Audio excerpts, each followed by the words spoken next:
In my last video, I was talking about Daniel. If you haven't seen it, please go watch that one first for context.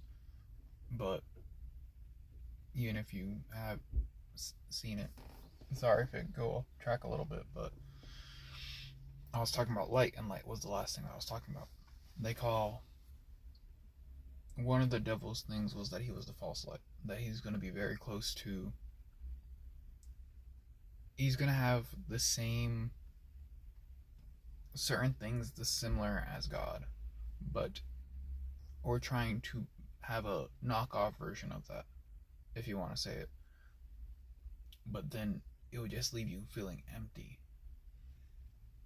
Like God in the Bible says wealth, joy, other stuff like that. Happiness honestly feels like sometimes, if it's by worldly standards, it just feels like a cheap knockoff. Trying to fit in as much as you can. Well, yes, it's nice to feel like you belong there, and that's what the devil's trying to like recreate, is that feeling of belonging. But that's only something that you truly get when you get with God, is that sense of belonging. And that's what a lot of my generation's falling into, is not having that sense of belonging and feeling like, oh, I gotta show off a little bit, I gotta one up each other a little bit so I can be able to. It ends up, without even realizing it, it breeds envy, competition, and other stuff like that without you even realizing it. And then once you do, if you do realize it, you try to justify it in some way.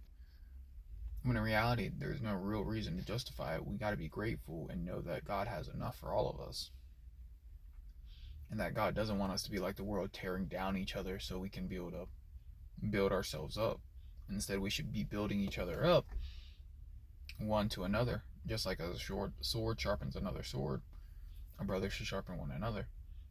And that's not just, boys sharp, like only to boys, but that's to women as well. And it talks about where the old shall help out the young and other stuff like that. And we're forgetting the biblical wisdom. We are getting counterfeit stuff constantly without even realizing it. Like using the internet instead of actually talking to some people about, how it used to be back then, about certain wisdoms. That losing that, losing some standards that we've had, that the older generation has, is really crippling us without us really realizing it. It's turning us more like the world, and that is scary for a Christian, to be like the world.